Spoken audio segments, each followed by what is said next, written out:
부모가 자녀 때문에 듣는 얘기들이 몇 가지가 있어요. 예를 들면 부모들에게 아이고 이런 좋은 자녀를 주면 좋겠습니다. 우리 그런 얘기 많이 듣잖아요. 그런데 제가 부모된 저로서 제가 살면서 느껴보는 것이 어떤 것이냐면 자녀의 마음이 엄마 아빠의 마음을 딱 닮았습니다. 그런 얘기를 사실 듣고 싶어하는 마음이 가장 강하지 않나 그런 생각을 합니다. 꼭 우리 아들이 아빠 닮았네요. 그럼 당연히 닮지 누굴 닮겠습니까? 근데 그런 건 그렇게 우리의 감동이 되지 않는데 어떤 부모에게 어떤 성도님이 이렇게 말씀한 걸 제가 지나갔다 들어서 말씀하는 것입니다. 집사님 아들 딸들이 집사님 마음을 딱 닮았어요. 이렇게 말하는 것은 자녀들이 엄마 아빠의 삶을 닮았다는 모습입니다. 이걸 어떻게 생각하면 이것은 부모된 우리에게 굉장히 기쁨이 될 수도 있고 부모된 우리에게 고통이 될 수도 있습니다. 부모된 우리가 그래도 세상 사람들에게 교회 안에서 사랑받고 존경받고 완벽하지는 않지만 부모와 자녀 관계가 평안하고 좀 그러는 가운데 애들이 엄마 아빠의 마음을 많이 닮았어요. 그것은 그렇게 살아가는 부모의 큰 기쁨이 될 것입니다. 그러나 반대로 말하면 내가 부모로 참 부끄럽게 살고 세상 사람들 공격받고 비난받고 자녀도 어쩌면 부모된 나를 미워할 걸 그런 마음을 가지고 있는 부모에게 이런 말을 듣는다면 이것은 아마 엄청난 고통이 될 것입니다. 사랑하는 여러분, 우린 예수 그리스도의 은혜의 피로 전능하시고 전저선하신 하나님의 자녀가 되었습니다. 세상 사람들은 결국 하나님을 모르니까 세상 사람 이야기는 놔두더라도 우리 하나님을 아는 우리들의 관계 속에서 사람들이 하나님을 보고 기도하는 가운데 하나님 자녀인 김집사, 박집사, 하나님의 자녀인 장로님, 목사님이 하나님의 마음을 많이 닮았습니다. 이렇게 말할 수 있는가? 그렇게 말하게 되도록 내가 살아가고 있는가? 여러분 한 번쯤 물어보실 필요가 있습니다. 우리 매일 묻는 게 피가 깨끗하냐, 몸무게가 빠졌냐 안 빠졌냐, 얼굴에 주름이 생겼냐, 아니면 좋은 차를 타냐 어쩌냐, 우리는 그런 데 관심을 두죠. 저는 그런 데 관심을 두는 게 죄거나 나쁘다고 생각하지 않습니다. 건강도 다스려 보아야 되고 우리 살림도 늘어나 하나님 나라에 건전하게 쓰임받아야 되지만 우리 성수한 사람이 한 번쯤 그리스도의 피로 나를 자녀 삼으신 그분의 마음을 세상 사람 내 마음을 보고 당신의 마음이 바로 예수의 마음이야 이렇게 말할 수 있는 것인지, 아니라면 내 마음에 어떤 마음이 있는 것인지 그걸 생각해보고 고민해보고 살아가는 것이 어두운 이 시대, 힘든 시대를 살아가는 우리의 삶의 자세라고 생각하는 것입니다. 한 번쯤 오늘 좀 조용히 집에 돌아가시면 앉으셔서 여러분의 삶을 한번 돌이켜보면서 정말 내 살아가는 삶 가운데 나를 위해서 피 흘려 죽으셨던, 그렇게 피 흘려 죽으심을 통해서 나를 건져내셨던 예수님의 마음, 그를 통해서 나를 건져내시려고 아들을 보내셨던 하나님의 마음을 내가 닮은 것인가?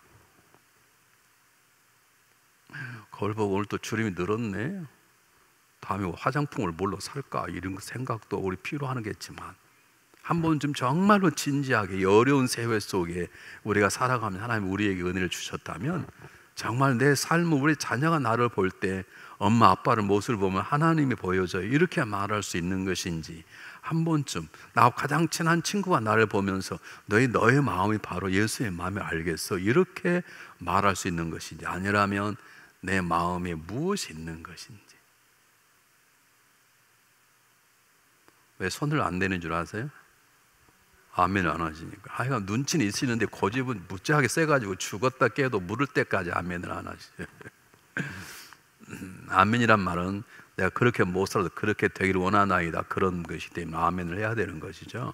근데 아멘 안 하면 나는 그런 사람 싫다고, 그건 알아서 하십시오.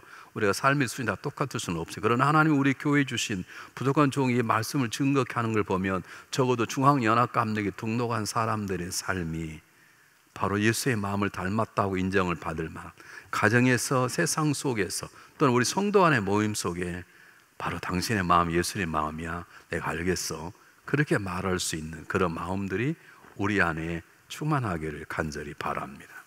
그러므로 우리는 이 본문을 통해서 예수 그리스도의 헌신된 삶으로 들어가지 않을 수 없습니다.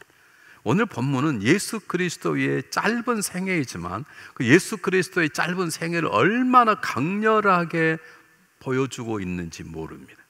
예수님이 이 땅에 구원자로 오셨습니다. 지옥 갈 인생들을 천국 가도록 우리를 구원하러 이 땅에 오셨습니다. 그 놀라운 복음을 증거하는 선교사로 이 땅에 오셨습니다. 그리고 그 복음이 실현되고 우리를 건져내기 위해서 친히 모든 것을 다 십자가에 못 박혀 돌아가시는 헌신의 삶을 사셨습니다. 오늘 성경 본문은 이 말씀을 6절, 8절에 정확히 말씀하고 계시는 것입니다. 그는 하나님과 동질된 사람, 하나님과 같은 분이시나 동등됨을 취할 걸 여기지 아니하시고 자기를 비우고 오히려 사람의 종의 모습으로 나타나시고 사람의 모양으로 되셔서 낮추시며 죽기까지 하셨으니 십자가에 죽으심이라. 이게 예수님의 삶의 모습이시거든요. 중요한 본문이기 때문에 함께 읽어보겠습니다. 한번 잘 보십시오. 똑같이 읽습니다. 시작.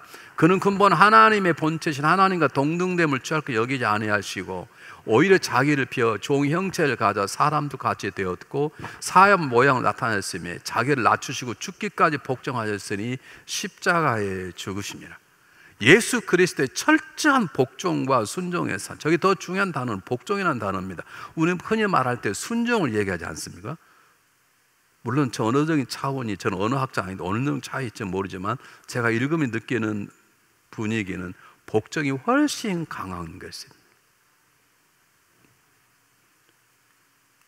여러분, 저 본문을 기니까 짧게 말하면 하나님이신 그분께서 우리를 사랑하시고 우리를 구원하시기 위해 가장 낮은 자리 십자가에서 직접 돌아가셨다라고 짧게 이해할 수 있습니다. 여러분, 예수님은 이 땅에 오셔서 하나님의 뜻에 복종하기 위해서 자신을 완전히 내려놓으셨어요. 예수님께서는 이 땅에 오신 이유를 알았어요. 하나님께 자기를 이 땅에 보내신 이유가 무엇인지, 그리고 그런 삶을 살기 위해서 내가 걸어야 할 길이 무엇인지 예수님 알으셨고 그분은 아신 대로 사셨어요. 조금도 흔들림이 없이 그런 자기를 보내신 하나님 뜻에 철두철미하게 복종을 하셨어요. 조금도 자기 이름이나 자기 유익이나 자신의 영광을 위해서 예수님은 사시지 않으셨어요. 그런 자신을 내어주시면서 우리에게 말씀하시는 것, 정확하게 내가 이 땅에 온 것은 내 뜻을 행하는 것이 나를 보내신 이의 뜻을 행하려 함이니라. 이것이 예수 그리스도 헌신된 삶인데, 우리가 한 번쯤 물어야 될 것은 이 어려운 이 팬데믹 상황 속 요즘 뭐 델타라는 게 나와서 뭐 그런다는데, 내가 요즘 좀 몸이 좀 이상한데 델타에 걸렸나? 우리는 그런 생각을 좀 내비두고 걱정하지 않아도 걸리면 걸리고 안 걸리면 안 걸리니까 걱정하지 마시고, 이 어려운 상황 속에 나도 주님처럼 내 삶을 온전히 그분에 드려서 이 상황 속에 오늘 예배를 보러 갈까 말까, 예배를 드리러 갈까 말까, 온라인 드릴까 말까, 그런데 방황하는 것이 아니라 오늘 우리 애들을 보내 마로 이런가지 문제 삼는 것도 물론 생각을 하셔야 되겠죠. 그러나 중요한 것은 내가 주님의 모습을 닮아내는 삶을 살아가고 있는지, 내가 정말로 예수님처럼 철두철미하게 복종과 헌신의 삶을 살아가고 있는지. 왜 그게 중요하냐 하면 오늘 본문 읽지 않은 9절 11절 제가 마지막 본문에 보면, 그렇게 예수님께 십자가에 죽으셨더니 하나님께서 그를 지켜 높여 만물이 뛰어난 이름을 주셔서 하늘에 있는 자나 땅에 있는 자나 땅 안에 있는 자들이 무릎을 꿇어 그 이름 앞에 무릎 꿇게 하시고 모든 입으로 예수 그리스도 주라 신의 하나님께 영광을 돌리게 하셨다라고 증거하는 것입니다. 이게 예수님의 죽으심이 바로 예수님의 능력의 시작인 것이고, 이것을 닮아간 우리의 삶도 이 점을 놓쳐서는 안 되는 것입니다. 목소리가 큰 사람이 교회를 다스리는 교회는 주님의 교회가 아닙니다. 주님처럼 내가 자신을 비우고 낮추고 죽기까지 복종하는 사람들이 모여서 있는 교회가 강건한 교회고, 하나님은 그 교회를 다시 들으셔서 세상의 영향력으로 사용하실 것입니다. 그러므로 우리는 오늘 성경 본문에서 두 번째 분명한 진리를 깨달아야 되는 것입니다. 여러분, 목회자가 제일 민감하게 여러분을 대할 때 느끼는 게 바로 이 점이에요. 어떤 점이냐? 예수님께서 저와 여러분을 위해서 십자가에 발견하고 죽으실 때까지 복종하시고 우리를 건져내셔서 하나님의 자녀로 삼았다면 저와 여러분은 보통 존재가 아닌 거예요. 저는 이런 점에서 교회가 좀 생활이 어렵다고, 뭐 성도가 자기를 무시했다고 막 시험 들어가지고 키 주고서 들어온 사람 보면 저는 목사로서 굉장히 마음이 아파요. 여러분, 다이아몬드는요, 다이아몬드가 있는데 다이아몬드 어떻다 보니까 다이아몬드에 오물이 묻어 있어요. 그럼 오물이 묻어 있다고 다이아몬드가 흑일되는 것입니까? 아니면 씻어내면 되는 것입니다. 예수 그리스도 십자가의 사건을 제가 강조하는 이유는 그분께서 자기를 비우시고 낮추시고 주께 복종하는 가장 중요한 이유는 저와 여러분을 살려내셔서 하나님의 귀한 존재로 하나님 것으로 삼기 위한 것이라면, 그렇게 되어서 우리가 구원받았고 집사가 되었고 장로가 되고 목사가 되었다면, 그 믿음으로 내가 한 가정의 남편이요 아내의 부모가 되었다면 우리의 귀한 존재가 얼마나 귀하다는 것을 깨달아야 되는 것이에요. 여러분, 귀한 존재인 걸 아십니까? 여러분, 예배 시간 와서 좀 조르셔도 귀한 존재는 존재인 거예요. 안 조시면 좋겠지만 때때로 시험 들고 넘어질 수 있어요. 여러분, 아까 말씀드렸어요. 비싼 다이아몬드가 더러운 어물 속에 던져질 수도 있어요. 그러나 다이아몬드가 그렇다고 다른 것 되는 건 아니듯이, 씻어내면 되고 다시 빛을 발하면 되는 듯이, 예수 그리스도의 제가 십자가의 사건을 강조하는 이유는 그분의 은혜를 강조함도 있지만 그 은혜를 받은 저와 여러분의 삶의 귀중함, 그 귀중함을 깨달아야 귀중함답게 살아갈 수 있는 것이죠. 학생이 내가 학생이라는 걸 모르기 때문에 학교종이 땡땡땡 종을 쳤는데 학교를 가지 않고 어디로 숨어가는 것이에요. 내가 학생이 뭔 줄 알고 학생의 존엄성, 학생의 가치를 알게 되면 그 학생은 공부하게 되어 있는 것처럼, 우리가 하나님의 존귀한 자가 그리스도의 은혜로 되었다면 저와 여러분은 반드시 귀중한 존재답게 살아갈 수 있는 것입니다. 내가 집사가 무엇인지, 권사라는 것 세상의 직분인가 아무것도 아닌 것처럼, 뭐 미국 교회는 집사도 권사도 없대. 그러니까 아무것도 아니에요. 아무것도 아닌 게 아니라 아무것도 귀해요. 여러분, 하나님 나를 집사로 세우셨다면, 하나님 나를 한 교회의 권사로 세우고 장로와 목사로 세우셨다면, 내가 한 가정에 어떤 남편의 아내로 세우고 아내의 남편이 되었다면 그것이 믿음의 가정이라면 우리는 귀중한 존재인 것이에요. 여러분, 이것을 놓쳐서는 안 되는 것이에요.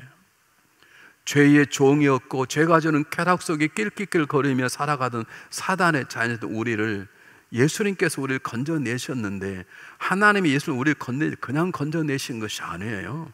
엄청난 값을 주고 건져내. 오늘 성경 본문에 뭐라고 말합니까? 자기를 낮추시고 죽기까지 복종한 십자가의 죽으심이라. 예수님께서 생명을 지불하고 우리를 건져내신 거예요. 이걸 에베소서 1장 6절은 정확하게 표현하고 있어요. 여러분, 이걸 외우십시오. 이 본문은 한번 읽어보겠습니다. 뭐라고 나왔는지 보세요. 똑같이 한번 읽어보겠습니다. 시작. 에베소 1장 7 시작. 우리가 그리스도 안에서 그 은혜의 풍성함을 따라 그의 피로 말미암아 구속 곧 죄사함을 받았으니, 예수 그리스도의 은혜가 우리에게 임하고 그리고 그분의 그리스도의 피가 우리를 정결케 하셔서 하나님의 자녀가 되게 하셨다는, 그게 구속받았다고 구원받았다고 그 뜻인데, 저기에 구속이라는 단어는 뭐냐면 값을 주고 사다 그 뜻입니다. 제가 저를 쉽게 그냥 이렇게 그림으로 그리기 위하면, 하나님께서 사단의 시장에 사단이 물건을 파는 데 와서 보니까 사단에게 사람들이 수없이 묶여져 있는 거예요. 사단의 노예로 잡혀 있는 거예요. 그래서 예수님께서, 하나님께서 그 사단의 노예에서 우리를 풀어주는데 값을 지불해야 되는데, 어떤 값이냐? 독생자 아들의 피값이에요. 독생자 아들이 대신 죽으시고 우리를 구원해 내신 것이, 그것을 우리는 구속이라 그래요. 어떤 걸 지불하고 건져내시다, 이것이 구속이라는 단어예요. 여러분, 그냥 예수 믿어서 그냥 우리가 구원받아 생각하지 마시고, 물론 당연히 그렇게 구원받았지만 그 구원받음이란 우리를 대신해서 그분이 값을 지불한 것인데, 예수 그리스도의 피값은 세상에 있는 모든 돈을 다 모아 놓아도 바꿀 수 없는 엄청난 값인 것이에요. 이것이 우리는 이해가 잘 안 돼요. 제가 여러분에게 여러 번 설명하지 이렇게 말씀드렸는데, 이게 거의 이제 20년, 우리 교회 앞으로 거의 20년 돼가는데, 이 교회를 지은 지가, 그때 이게 900불이었습니다. 이 강대상이. 지금 훨씬 비싸서 올랐습니다. 지금 상당히 비쌉니다. 이게 900불짜리예요. 이게 저와 여러분은 예수님의 피값을 주고 구원받고 삼바 되었기 때문에, 똑같은 표현하자면 저와 여러분은 예수님 짤이에요. 이게 900불짜리이기 때문에 함부로 손 못 대요. 이건 여러분 앉아있는 의자는 하나에 한 450불 정도예요. 값이 달라요. 저와 여러분은 예수 그리스도의 피값을 지불하고 우리를 사셨어요. 그러므로 우리가 구원받은 우리들이 왜 예수님께서 나를 이렇게 사랑하셨을까라고 하는 것을 묻는과 동시에 내가 그분의 은혜로 정말로 귀중한 존재, 하나님 것이 되었다는 사실 앞에 우리의 삶을 새롭게 만들어갈 필요가 있는 것입니다. 성경은 뭐라고 말합니까? 너희 것이 아니라 값으로 산 것이 내 것이다. 그러므로 너희 몸으로 하나님께 영광을 돌리라. 너희는 그리스도 것이요 그리스도는 하나님 것이다. 곧 너희는 하나님 것이라는 것입니다. 그러므로 우리는 하나님 것답게 살아야 되는 거예요. 우리 집사람은 이성철 목사 사모답게 사는 것이고, 저는 이남준 사모의 남편답게 사는 것이고, 저는 중앙연합가님 담임 목사답게 사는 것이고, 여러분 중앙연합가님 성도답게 사는 것이지. 예를 들어서 말하면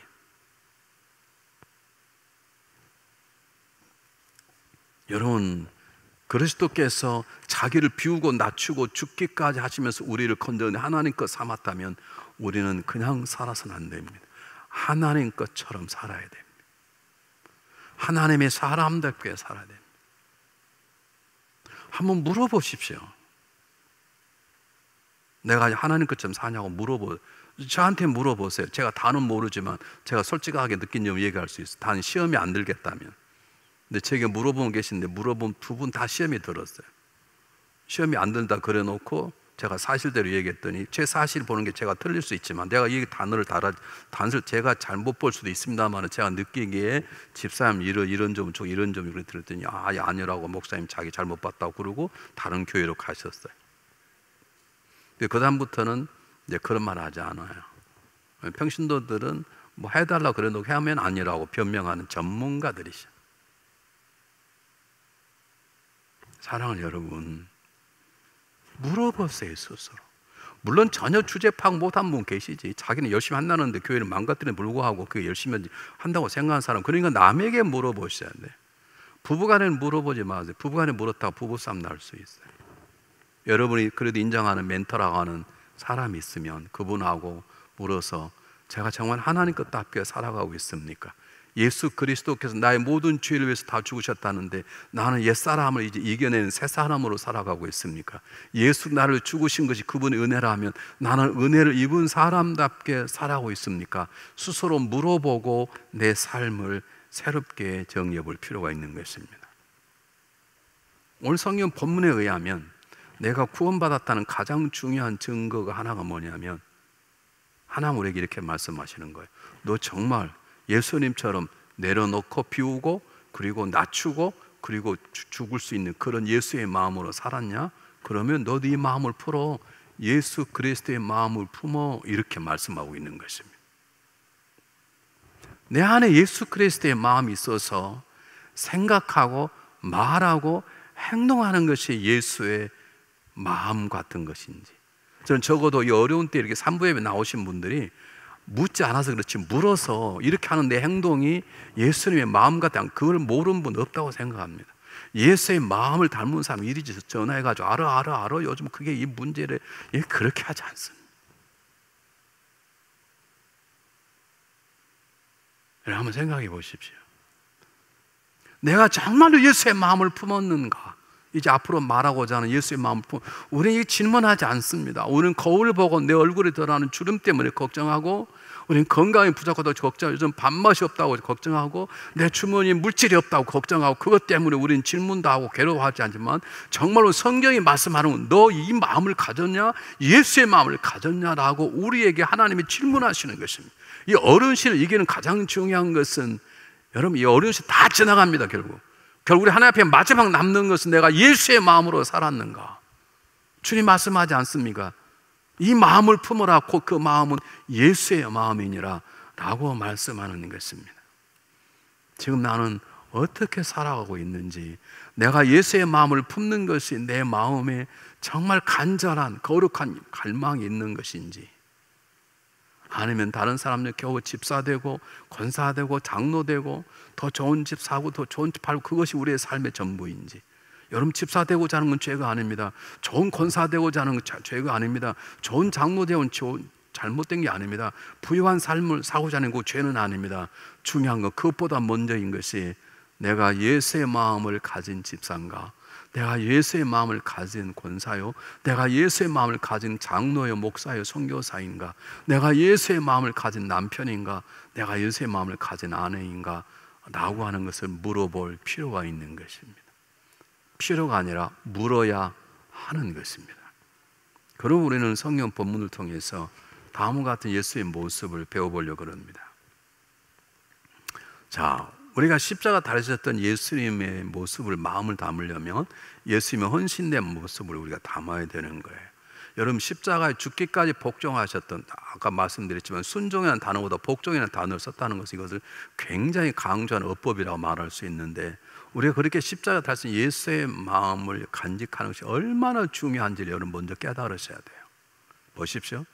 그렇게 제자들이 3년 반을 주님과 함께 있었지만 성령이 그들의 역사하셔서 예수 그리스도의 마음을 부어주기 전까지 그들은 철없는 제자였습니다. 그러나 그들이 처음으로 예수님이 승천한 다음에 마가다라 일주일 동안 기도하고 기도하는 무리 위에 성령이 임박했을 때 그들은 비로소 예수의 마음을 가진 자가 되었습니다. 그들이 변했습니다.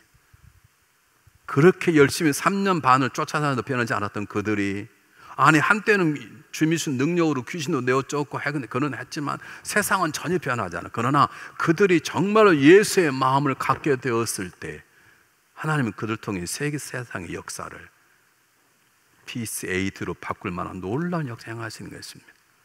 스데반의 집사가 되었습니다. 그냥 집사가 아닙니다.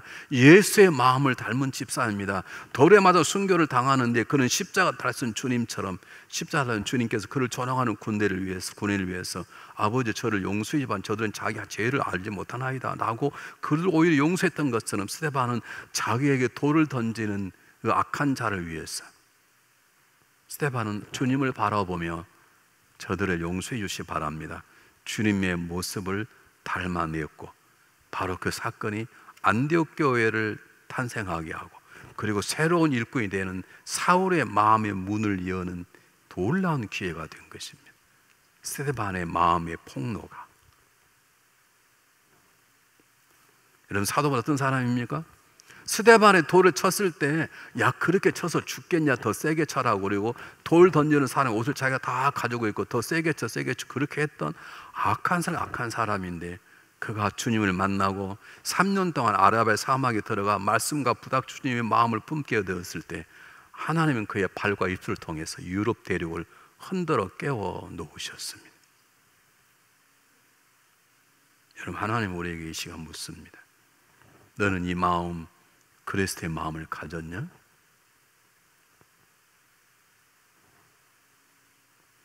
자, 한번 보겠습니다. 본문 속에 우리가 그리스도의 마음을 가장 잘 나타내는 단어가 3개 나오는데, 하나는 자기를 비우심, 자기를 낮추심, 죽기까지 복종하심, 3가지입니다. 예수님이 자기를 낮추셨다는 말은 이제 좀 더 자세히 말씀드리겠지만, 자기를 낮추셨다는 말은 신적인 권위를 사용하지 않으셨어요. 배가 고프면 똑같이 배가 고프시고 피곤할 똑같이 배에서 주무시기도 하시고, 자기를 낮췄다는 말은 철두철미하게 인간과 같이 하는, 인간을 사랑하는 마음의 표현인 것이고, 죽기까지 복종했다는 말은 이 자기의 낮춤과 비움과 자기의 낮춤의 최고의 절정을 표현할 때 죽기까지 복종하셨다고 말하는 것입니다. 자, 이제 지금부터가 중요한 결론이기 때문에 잘 들으시기 바랍니다. 왜 예수님께서 자기를 비우시고 자기를 낮추시 죽기까지 복종하셨냐? 그것이 아니면 하나님의 뜻에 순종할 수 없기 때문입니다. 나의 자신을 철저히 비우고 나를 낮추고 죽기까지 복종하는 삶의 모습이 아니면 우리는 하나님께 영광을 돌릴 수 있는 삶을 절대로 살아갈 수 없습니다. 구원은 받아서 부끄러운 구원으로 천국문에 들어갈 수 있을지 모르지만, 바로 교회를 세우는 주님의 교회의 일꾼으로서, 그리고 왕같은 제사장으로서, 거룩한 백성으로 빛과 소금으로 살아내려면 우리가 철저히 예수님처럼 비우고 낮추고 죽기까지 하는 결단이 없어서는 하나님 앞에 순종하는 삶, 하나님 뜻에 철저한 헌신이란 절대 일어나지 않기 때문에 그렇습니다. 다른 방법은 없어요. 성경 공부 가지고 안 됩니다. 성경 하셔야 되지만 1:1 하셔야 됩니다. 그러나 1:1 가지고 안 됩니다. 1:1 삶을 통해서 배워서 내가 더 낮아지고 더 낮추고 더 비우고 성령 충만한 자기 죽음의 길을 갈 때 하나님이 그때서야 역사가 일어나는 것이에요. 여러분, 이것이 없이는 절대로 안 되는 것이에요. 좀 자세하게 설명할 테니까 잘 들어보십시오. 어렵지 않습니다. 내 자신을 비움이라는 것은 내 자신을 비우고 하나님의 마음, 하나님의 선하심, 그분의 지혜를 담는 것이에요. 그러니까 자기를 비운 사람은 언어가 달라요. 말 쓰는 게 다르다고요. 행동하는 게 다르다고요. 생각하는 게 달라요. 내 비웠다면 내 생각과 내 언어와 내 옛사람을 비웠으면 우리가 말하는 게 달라요. 사람을 대하는 게 달라요. 행동하는 게 다를 수밖에 없어요. 그것이 비움이에요. 낮추면한 말은 철두철미하게 인간을 향한 사랑의 표현인 것이에요. 여러분, 할아버지하고 손주하고 만나면 손주 할아버지의 수염을 뽑아도 할아버지 이뻐 죽게. 그러니까 너무 예쁘잖아요. 그냥 무릎 꿇고 같이 놀잖아요. 왜요? 그게 할아버지의 낮아짐이에요. 손주를 사랑하니까. 하나님께서 우리의 모습, 예수님께서 우리의 모습으로 낮았단 말은 우리를 그렇게 사랑하신다는 사랑의 표현인 것이에요. 그것을 철저히 행했다는 뜻이 죽기까지 복종하셨다는 거예요. 예수님의 삶에는 자기의 비움 말고 다른 게 없었어요. 예수님 살기에는 이 부분은 낮아지지 않아서 그게 없고 100% 자기의 비움과 100% 자기의 낮춤이 있었다는 뜻이 죽기까지 복종하셨다는 뜻이에요. 예수님은 말씀을 가르치신 대로 살아내셨어요. 예수님은 기도를 가르치시고 기도하는 삶을 살아내셨어요. 예수님은 먼저 하나님 나라를 의하라고 말씀하신 다음에 본인도 하나님 나라를 먼저 구하셨던 삶을 사셨어요. 이것이 정확히 말하면 죽기까지 복종하는 삶이고, 이것은 낮춤과 비움이 함께 이루어질 때에 가능한 것이에요.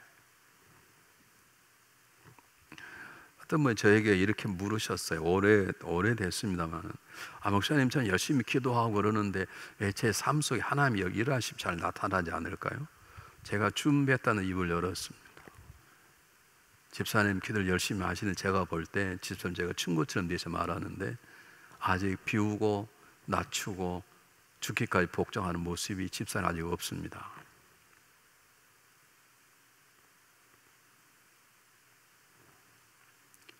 저는 그분 얘기한 다음에 다른 분들이 얘기해 본 적이 없습니다. 왜냐하면 그분 얘기를 들은 그분이 다른 길 가신 분이니까. 근데 그게 상처를 받았어요. 제가 솔직하게 얘기를 한 건데, 그분은 기도를 열심히 하세요. 기도를 열심히 한다는 자기도 모르는 자기 의와 교만이 있어요. 지금 기도 안 한 사람들은 성도라고 하지도 않아요. 그러면 자기보다 더 열심히 기도한 사람 자기도 성도가 아니잖아요. 그래서 제가 그걸 하기 위해서 또 가깝고 친하고 자주 만나 식사하다 하고 또 내 마음도 알고 그래서 제가 집사님 다 좋으신데, 열심도 주고 다 좋으신데 자기 비움과 낮춤 그리고 상대방을 위한 죽기까지 복종이라고 하는 죽으심 같은 그런 헌신이 없어서 그렇습니다. 그것만 대신 하나님께 역사하실 것입니다. 목회하다 보면 지금 생각하면 그 말도 하지 말걸 그런 생각이 드는데, 이미 제가 뱉어버리는데 어떡하겠어요? 한 번쯤 물으셔야 돼. 내 기도가 응답되지 않을까? 왜 내 길이 막히고 있는 것인가?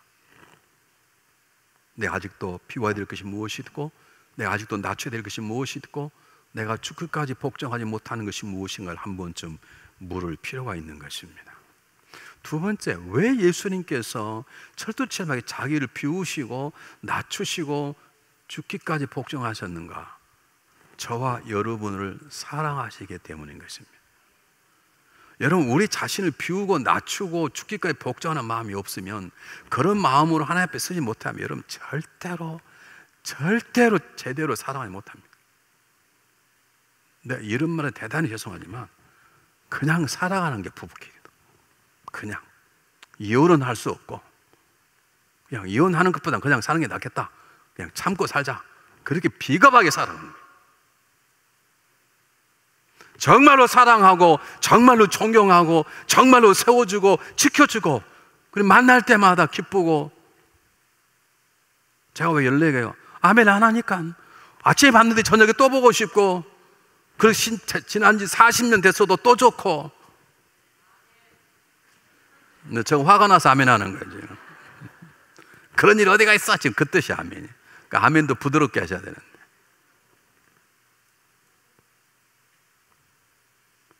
여러분, 제가 하는 말이 아니에요. 왜 하나님께서, 예수님께서 그냥 십자가 피부를 돌아가시면 되지, 왜 완전히 발가벗기시고, 왜 잔지 완전히 비우시고, 왜 그렇게 사셨는가? 그것이 아니면 죄된 인간들을 사랑할 수 없다는 거예요. 우리에게 말씀하시는 거예요. 너 자신을 철저히 비우라, 철저히 낮추라, 그리고 죽기까지 복종하는 마음으로 살아야 목사가 사랑스럽고, 장로가 사랑스럽고, 남편이 사랑스럽고, 아내가 사랑스럽고 그러는 것이에요. 이게 안 되니까 뭐 시간만 나면 이리저 전화해가 누구 막 피난하고 알아 막 그러는 것이죠. 여러분, 제가 목회하면서 배운 것이에요. 여러분, 이것이 안 되면 목회가 안 돼요. 제가 지금 100% 됐다는 건 절대 아닙니다. 제가 깨달은 거예요. 성도가 어떻게 하든지 이렇게 해야 되겠다. 그래서 제 기도 제목이, 제가 여러분이 오래전에 발표했을 거예요. 저를 사랑의 목회자가 되게 해달라고 제가 기도한 이유가, 목회를 하는데 정말 어렵게 하는 거예요. 나는 그 사람을 사랑하는데 나는 오히려 막 뒤에서 막 어지럽게 하는 거예요. 제가 이해가 안 갔어요. 이해가 안 가. 다른 거 아니에요. 그 사람이 아껴서가 아니에요. 그분이 자기의 비움과 낮춤과 죽기까지 복종하는 예수의 마음이 없으니까요. 제가 완벽하지 않죠. 가까이 보다 보면 안 좋은 점도 보일 거 아닙니까? 목사로 실망할 거 아닙니까? 그러니까 그 다음부터 막 미워하는 거예요. 그런데 비움과 낮춤과 죽기까지 복종하는 마음이 있으면, 목회 약점이 보이면 마음 아파하고 도와주고 싶고 커버하고 싶고 기도하게 되는 것이에요. 아멘 하는 분에게 10배의 역사가 있을지어다. 그러는 거예요. 여러분, 제가 목회하면서 많이 배웠어요. 그래서 많이 편해졌어요. 그래서 내일 모레 70만 이렇게 젊어 보이는 이유가 그거예요. 내가 여러분 뭘 말하는지 제가 다는 아니지만 90%는 알고 있어요. 그래서 여러분이 밉지 않고 여러분이 괜찮아 보이고 하는 것 주님께서 주셨어요. 많은 훈련을, 제가 10년 동안 얼마나 힘드는지 몰라요. 이 교회에서 제가 몇 번 다른 게 하려고 사표 쓸 때 여러분 간증했을 거 아닌데, 그때 훈련을 톡톡히 받았어요. 근데 그들이 악해서가 아니라 비움과 낮아짐과 죽기가 복종이 없으니까, 제가 완벽합니까 여러분? 안 그러지 않습니까? 그것이 내가 도와줘야 할 사람으로고, 내가 기도해 줘야 할 사람으로, 내가 품어줘야 할 남편과 아내로 보여져야 가정이 화목하고 살아갈수록 정이 붙고 살아갈수록 존경하게 되고 그러는 것이죠. 주님께서 왜 비우시고 낮추시고 그리고 죽기까지 복종하셨는가? 우리를 사랑하셔서, 우리들로 하여금 그렇게 사랑하라고 주님께서 말씀하시고, 내가 너에게 새 계명을 준다. 너 예전처럼 살지 마. 너 이제 좀 새롭게 살아. 어떻게 사는데요? 서로 사랑해. 어떻게 해요? 내가 너희를 사랑해서 나를 비우고 낮추고 십자가에 죽으신 것처럼 그렇게 살아. 그렇게 사랑해라고 말씀하시는 것입니다. 한번 해보실까요? 옆 사람 보고. 네. 제가 원래 잘해요. 나 당신을 정말로 사랑해. 한번 해보십시오. 죽었다 깨도 하여간 죽었다 깨도 못 하신 분이 계셔.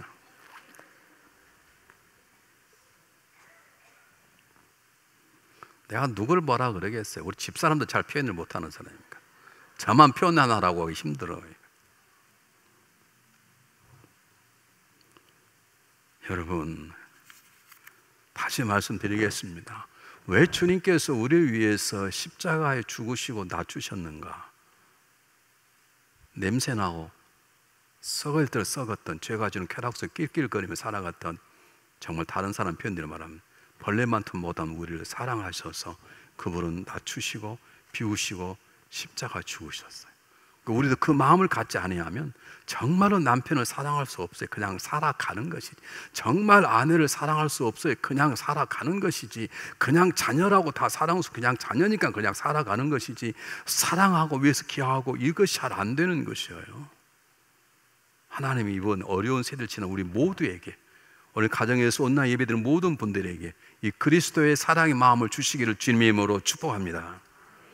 그래서 뭐라고, 사도 요한만 유일하게, 사도 요한만 순교하지 않고 마지막에 살다가 죽은 사람인데요, 사도 요한은 왜 은혜를 주신지 아십니까? 십자가 예수님이 달래시니까 다 도망가 버렸네요. 근데 사도 요한이 제일 나이가 어려요.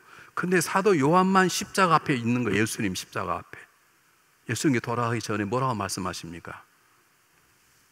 마리아를, 어머니를 요한에게 부탁하면 너 어머니다 라고 맡기지 않습니까? 아마 그 책임을 주셨든지 요한은 순교당하지 않습니다. 그가 이 하나님 예수님의 사랑을 깨닫고 그리고 나서 그가 뭐라고 씁니까? 사랑하는 자들아, 우리가 서로 사랑하자. 다른 말 할까요? 제 번역을 말하면 사랑할 수 없는 우리들이여 그러나 사랑하자. 저는 번역이면 그렇게 사랑했을 거예요. 사랑은 서로 사가 아니에요. 귀한 존재지만 우린 다 옛날에 원수 되던 사람이고 우리 옛사람이 우리 다 품고 있는 모습들인데 우리가 사랑할 수 없지만 정말 귀한 존재가 되었으니 이제 서로 사랑해 보자. 사랑은 하나님께 속한 자가 아니냐. 그러므로 사랑한 자는 하나님께 하나님을 아는 자고 사랑하지 않는 사람은 하나님을 알지 못하는 자다. 곧 하나님은 사랑이시기 때문이라고 말하는 것입니다. 오늘 저녁에 가시면 부부끼리 한번 사랑을 한번 고백해 보시기 바랍니다. 손을 딱 잡고. 저는 오늘 해보려고 그래요. 우리 집사님 뭐라 그랬는지. 근데 손을 빼면 그냥 머리카락 잡고 해보려고 그래요. 진짜예요. 나중에 물어봐서 했나 안 했나. 근데 머리카락 잘 안, 우리 집사람 머리카락이 몇 개 없어요. 많이 빠져가지고.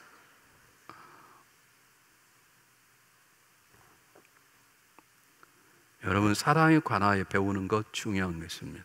사랑의 마음을 내 안에 품는 것 중요한 것입니다. 더 중요한 것은 내 안에 있는 사랑의 마음을 삶으로 나타내고 표현하는 것입니다. 마지막입니다. 오늘 본문에 나와 있지 않지만 우리가 예수님이 비우심과 낮추심과 죽기까지 복종하심을 말하려면 성령의 역사를 말하지 않을 수 없습니다. 이 땅 예수님 보내신 분도 성령님이시고 40일 금식 기도도 성령 충만한 가운데 하셨고 첫 사역지인 갈릴리 사역도 성령의 충만한 가운데 하셨고 성령 충만한 가운데 병자를 고치시고 성령 충만한 귀신을 내어쫓으셨고 예수님이 죽으실 때 그걸 다시 살려내신 분도 성령이셨듯이 예수님과 성령의 관계는 굉장히 밀접한 것입니다. 그러므로 우리가 예수의 모습을 닮아가려면 하나님 너희가 이 마음을 품어라. 이 어려운 시대에 다른 게 아니다. 이 마음을 품어라. 예수의 마음을 품어라. 예수의 마음을 품으려면 기도하는 것 가지고 되지 않아요. 기도해야 되지만 성령의 충만함이 내 안에 그분의 비우심과 낮추심과 주께 복종하심이 내 안에 있어야 우리 가정이 정말로 평안한 가정이 되는 것이고 교회가 하나님의 용사되어 모여있는 놀라운 역사가 있는 것이에요.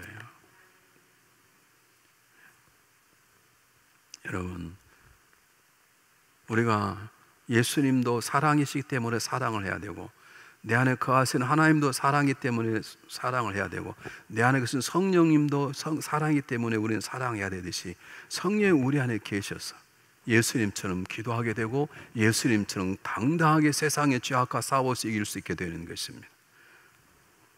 그래서 사도 요한이 우리에게 죄송합니다. 예수님께서 우리에게 직접 말씀하셨습니다. 성령이 아니고는 안 된다는 거예요. 여러분 잘 한번 보십시오. 누가복음 4장 18절은 주의 성령이 내게 임하셨으니 가난한 자에게 복음을 전케 하시려고 성령 기름을 부으시고 나를 보내셔서 포로된 자를 자유케 하고 눈먼 자를 보게 하고 눌린 자를 자유케 해서 하나님의 은혜를 선포하게 하심이라. 예수님도 성령의 충만을 받았다면 우리도 성령의 충만함을 받아야 내 자신을 비울 수 있고 내 자신을 낮출 수 있고 그리고 죽기까지 복종할 수 있는 것이에요. 제가 이걸 얻은 제일 첫 번째 얻은 은혜가 뭔지 아십니까? 여러분은 경험이 없으신가 보네. 예전에 성도가 뭐라고 하는 소리 제게 들리면 잠이 안 왔어요. 뭐 지는 얼마나 잘났다고? 근데 지금은요 제 은혜를 경험하고 다른 건 안 되지만 야, 그래 그분이 나를 많이 봐주시네. 나는 그분은 훨씬 나쁜 놈인데 이런 생각이 들어요. 이것을 자기를 비움과 낮춤의 모습이라 그래요. 자랑하고 자빠졌다고 말하지 마시고. 제가 하나 배운 게 그거예요. 예전에 뭐라고 한 말이 들리면요 잠이 안 왔어요. 내일 찾아갈까? 지는 얼마나 잘났어. 내가 이만큼 열심히 하는데 내가 뭐 밥을 달래 떡을 달래 뭐해. 이만큼 열심히 하는데 좀 사람이 그럴 수 있지 그래? 그런데요 제가 어떤 소리 다 들리면 하나님 감사합니다. 그분 정말 잘 봐준 겁니다. 사실 그분이 몰라서 그렇지 그분이 저를 다 알면 저에 대해서 말도 안 할걸요. 그런 생각이 드는 거예요. 하나님이 제 마음을 낮춰버리셨어요. 저에 대해 편안하려면 대놓고 해도 되고 돌려서 해도 관계없어. 하십시오. 그래서 여러분 마음이 편하시다.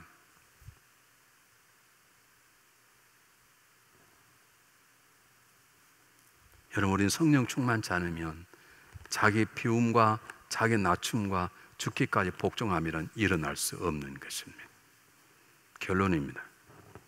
아름다운 멜로디가 떠올랐고 그 멜로디에 합당한 아름다운 가사가 떠올랐다 하더라도, 그것이 오선지에 그려지고 가사로 되었다고 하더라도 그것이 누군가에서 불러지고 연주가 되지 않으면 노래는 아닌 것입니다. 내 안에 예수의 마음이 있고 그 예수의 마음으로 마음이 뜨거워졌다 하더라도 그것을 살아냄이 없다면, 그 예수의 마음을 말로, 행동으로, 생각함으로, 삶으로 나타내지 않으면 구원은 받을지 모르지만 아직도 우리는 하나님의 걱정거리고 아직도 한번 생각해야 될 존재인 것입니다. 여러분, 내 안에 예수의 마음이 있으면 예수의 마음이 살아내기까지 가야 되는 것이죠. 여러분, 한번 성경 한번 보실까요? 에베소 4장 1절 말씀 한번 보실까요? 그러므로 주 안에 갇힌 내가 너희를 권하노니 너희가 입은 부름이 합당하게. 합당하란 말은 무슨 말이냐면, 너희가 부르심을 받았지 않냐? 그럼 그 부르심이 합당하게 행동하라, 이 말은 무슨 말이냐? 합당하라는 말을 여러분 정확히 말하면 악시오스라고 그러면, 헬라어로 악시오스란 말은 무슨 말이냐면 천평저울을 말합니다. 우리 저울도 이렇게 잡아치는 저울이 있잖아요. 그렇지 않고 양쪽 접시 위에 올려놓아서 무게를 똑같게 하는 것을 천평저울이라고 그러는데, 사도 바울이 에베소 4장 1절에서 너희가 하나님 부르심을 받았냐? 그럼 그 삶이 그 부르심과 똑같이 만들라, 이 말입니다. 이것을 오늘 설교 정한다 그러면, 너 예수의 마음을 가졌냐? 그럼 너희 삶도 예수의 마음과 똑같은 삶을 살라. 예수의 마음이 더 무겁고 나는 완전히 날라리로 살아요? 그렇게 안 된다는 거죠. 하나님 할 수 있기 때문에 하라고 그러시는 거예요. 불가능한 일을 우리가 하지 않아요. 우리는 하나님의 마음을 가져, 적어도 오늘 같은 상황 속에서 3부 예배를 나와 드리고 가정에서 온날 예배 드린다는 것은 예수의 마음을 가진 것이에요. 문제는 삶이 예수의 마음으로 풀어나가는 것이죠. 악시오스, 이게 합당한 삶인 거예요.